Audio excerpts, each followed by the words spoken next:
Okay, so we've seen how we can connect two half cells, each where there's oxidation occurring at the anode, the other one where there's reduction occurring at the cathode. We can connect them through an external wire, and we can measure that voltage. When we do that, we've just created a galvanic or a voltaic cell. So for the example that we looked at before, where we had our zinc and zinc sulfate, copper and copper sulfate half cells, when the concentrations of those solutions are 1 molar, so these solutions that we have in here, if they're both 1 molar, and this is, so that's a 1 molar zinc sulfate, we have our zinc electrode, and then we have our 1 molar copper 2 sulfate, and that's our copper electrode. And if this is carried out at 25 degrees Celsius, what we find is that the cell voltage here can be measured, and if we do, it's at 1.10 voltage. Now, that overall cell potential that we measure is simply the difference between the electrode or the electric potentials at the zinc and the copper electrodes, and that's known as the half cell potential. Now, it's impossible to measure the voltage just for one half reaction independently. It is impossible to do that. However, if we have some sort of a reference, then it's much easier to measure the voltage of each of those half cells, right? Those half cell potentials. And this 1.10 voltage that we have here, right? Like I mentioned before, that's just the difference between the electric potentials. Okay, so this is the difference between the electric potentials at the electrodes. The zinc electrode and the copper electrode. So how do we know what those potentials are? Well, we need some sort of a reference to compare the zinc and the copper electrode to. And that reference that we use in electrochemistry is the hydrogen electrode. Sometimes it's called the standard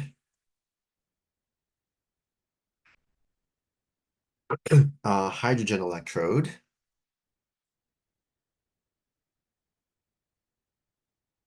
And this is abbreviated as SHE, or the SHE.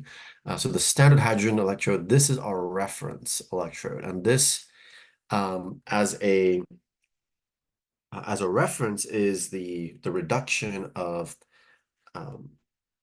where the hydrogen ion itself, 2H plus, at 1 molar concentration, gains 2 electrons to form hydrogen, and then this is happening at 1 atmosphere.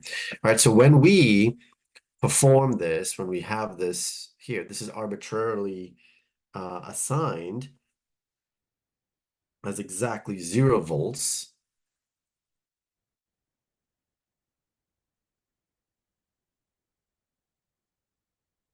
And that's the notation here, or the that we use. Now remember, this is happening in this sheet, the standard hydrogen electrode.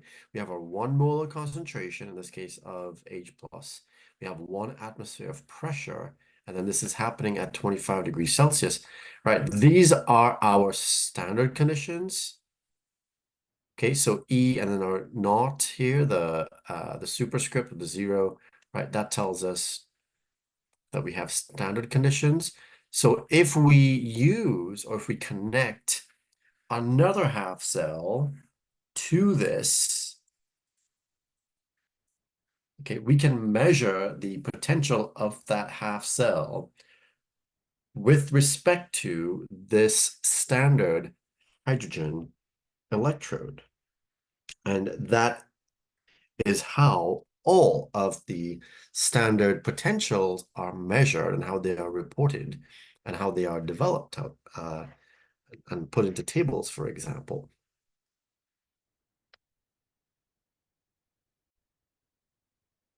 So by connecting a variety of these half cells to the standard hydrogen electrodes, such as in the case of the zinc, if we have our zinc Electrode here, we have our zinc solution with a 1 molar concentration because it needs to be at 1 molar in order for it to be standard.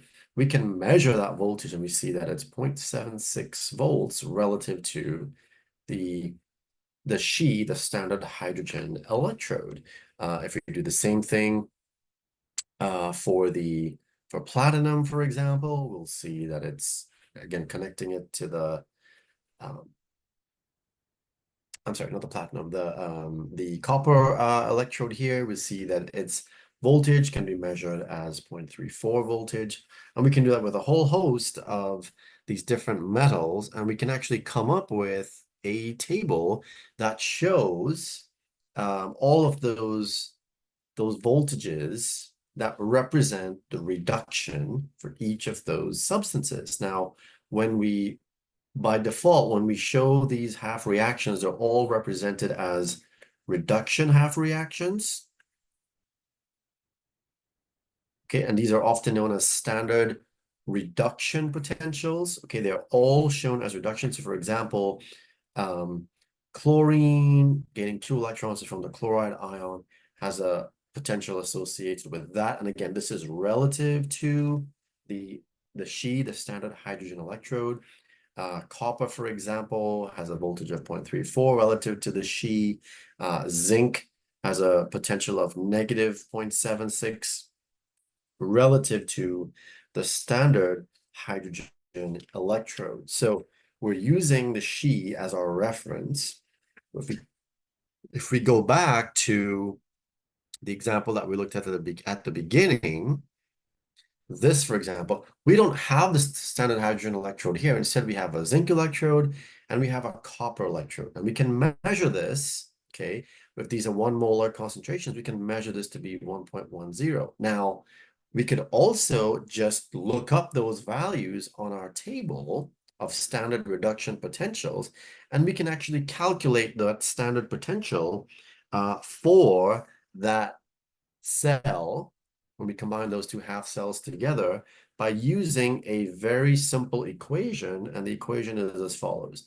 The standard cell potential, the standard EMF, the standard cell voltage, which is what all these mean here, is simply equal to the standard cell potential of the cathode half cell minus the standard potential of the anode half cell. All right, so we would need to know what's the cathode and what's the anode to begin with. Well, how do we determine what's the cathode and what's the anode if we're combining, for example, if we're connecting a zinc and a copper half cell together? Well, when we look at our standard reduction potentials,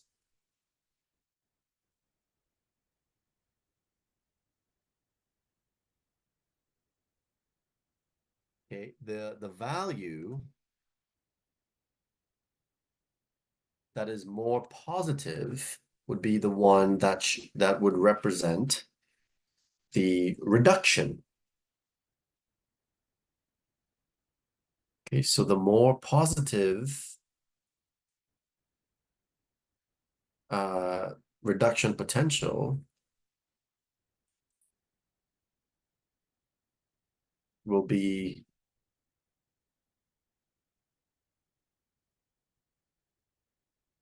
the reduction, and remember, reduction happens at the cathode, okay, which then means the more negative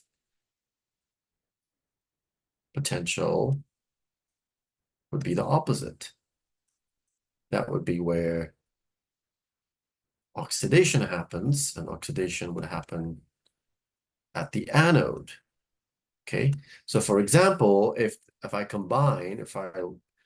connect, like we did, the copper half cell to the zinc half cell, we have our potentials that we can look up. You don't need to memorize these, okay? Your book, table 19.1 gives you an exhaustive list of all the different half reactions corresponding to the reduction potentials for a variety of situations. We can just look that up. we see which one is higher, which one has the more positive potential. Well, in this case, the copper has the more positive potential. Okay, so let's just say if we combine, we use a copper and a zinc half cells. Well, the copper potential is more positive. As a result, the copper here would be the cathode, which would then mean the zinc would have to be the anode. So then the E of that cell would be the potential of the cathode, which is the copper. So we have 0.34 volts minus the potential of the zinc, the anode, and there we look it up, it's negative 0.76. So that would be 0.34 minus times the minus is a positive, 0.76. We add them together, we get positive 1.10 volts. For the standard potential of that cell, we go back, you can probably remember maybe. If not, here it is. When you if we were to actually measure that under standard conditions, you would see that it's 1.10 voltage, positive 1.10 voltage. Okay, so we can calculate the cell potential, the standard cell potential, by looking up the standard reduction potentials and just comparing those two electrodes to each other. The more positive one is going to be the cathode, the more negative one is going to be the anode, and E of the cell is the cathode minus the anode.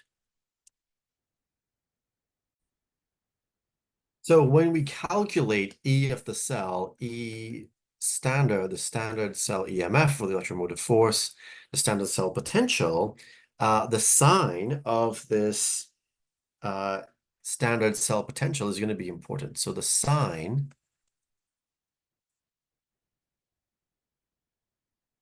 is important, just like we saw the sign of delta G. We were able to use that sign to say whether that reaction is going to lie to the right or to the left. So a positive value, what does that mean? A positive value for E of the cell means that the redox reaction will favor the formation of products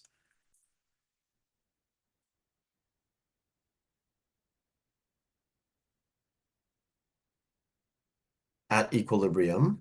Okay, products are to the right, so it lies, the equilibrium is going to lie to the right. So the reaction will happen as written.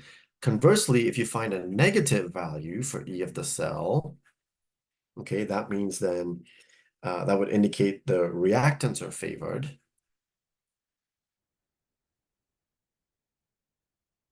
At equilibrium, which would mean then that that equilibrium lies to the left.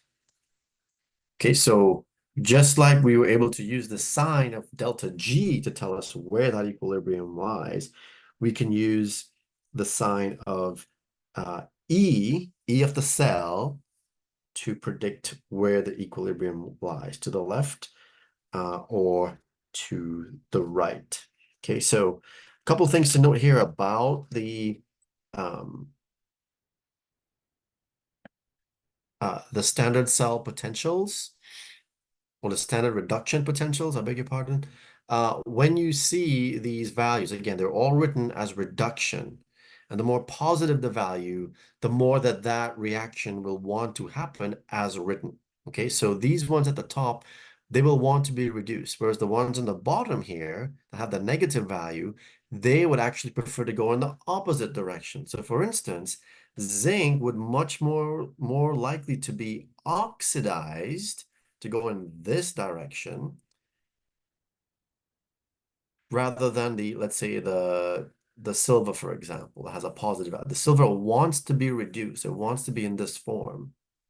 But the zinc, because it has a negative value, wants to actually be in the oxidized form, right? This is just another way of looking at the activity series of metals that you saw back in Gen Chem 1.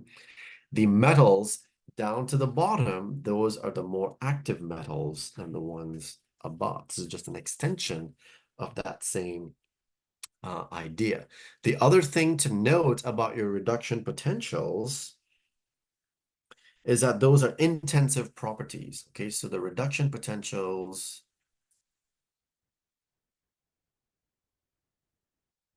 are intensive. Okay, and that means it doesn't depend on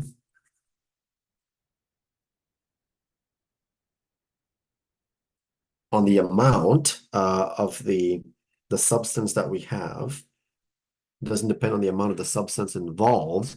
So if we needed to multiply a half cell reaction by a particular number, a 2 or a 3 or whatever, it will not affect the reduction potential. Okay, so keep that in mind as you are working through your problems.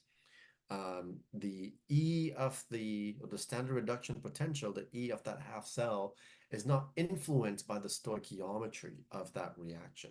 It is what it is. It's an intensive property. It just depends on what that electrode is, what the element is, what the ions are, for instance.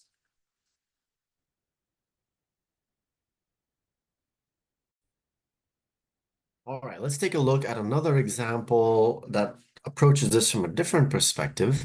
So it says, predict what redox reaction will take place, if any, when molecular bromine, Br2, is added to A, a 1 molar solution of sodium iodide, and B, a 1 molar solution of sodium chloride. Assume a temperature of 25 degrees.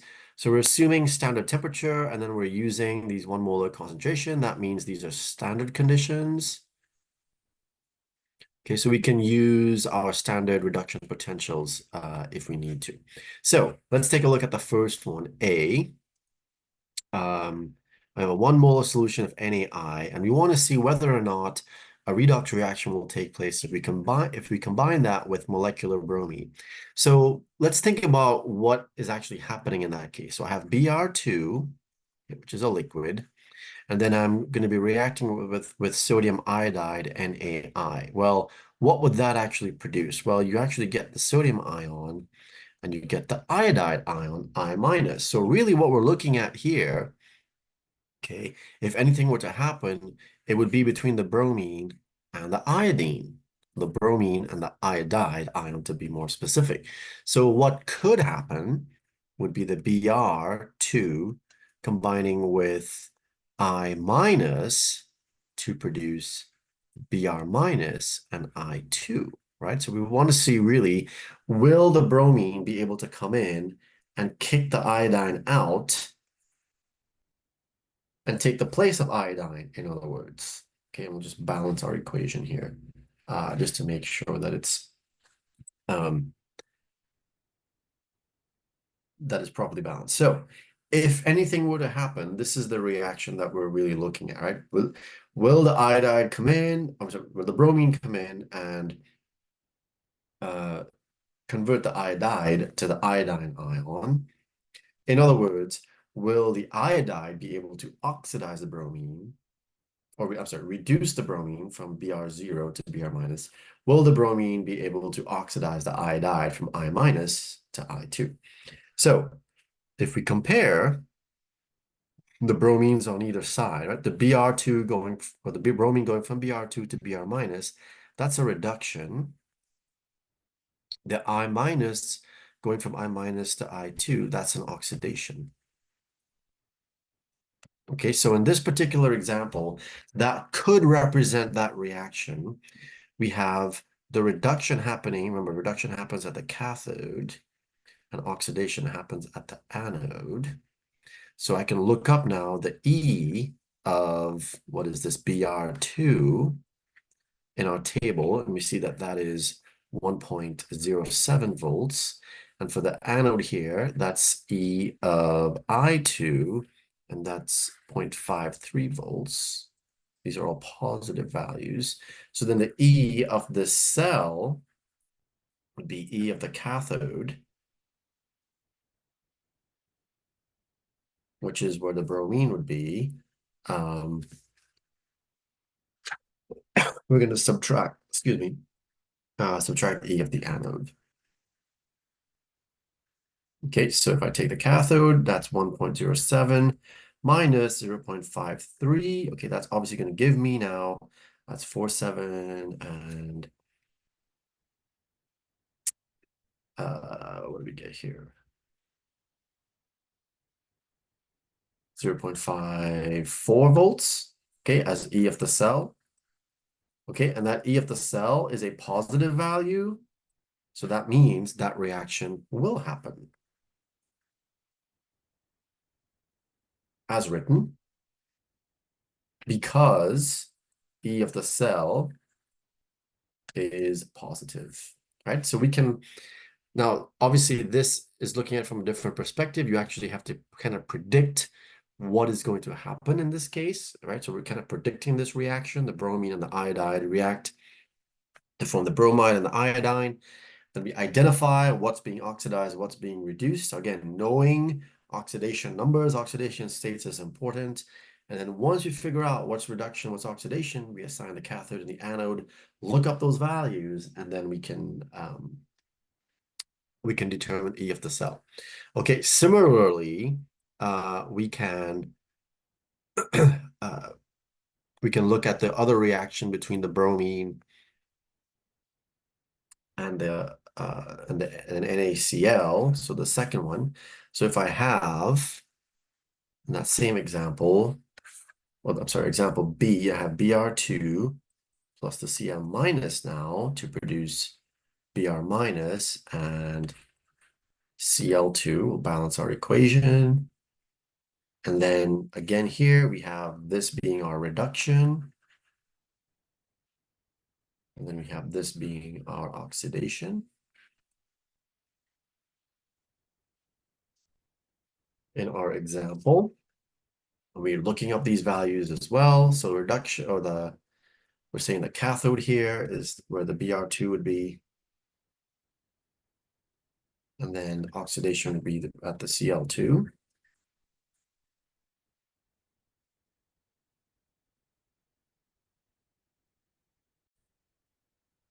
Okay, so for the cathode there, which is the Br2, we looked that up. And that is still 1.07 volts. That's a positive value. For the anode, sorry, I write the same thing. This is the anode at the Cl2. So E there for the Cl2 is 1.36 volts. That's a positive value. Okay, so E of the cell now, if we were to connect these two, so E of the cathode 1.07 volts minus E of the anode 1.36 volts. All right, obviously now this is going to be a negative value. Okay, so well, that gives 0.2, negative 0.29 would be the value there, and we wouldn't expect this to happen. So this is now a negative value. Okay, so the reaction will not happen as written. Okay, and we can tell because the E of the cell is a negative value. So again, we're looking up the standard reduction potentials for what's happening at the cathode and the anode. How do we know what's happening or what's going on at the cathode and the anode? We need to have the reaction written. We need to assign oxidation numbers to see how they change from the reactant side to the product side. And then we can go ahead and use those values. And if we calculate E of the cell to be negative, we know it's not going to happen. If E of the cell is positive, like it was in the previous example, then that reaction will happen as written.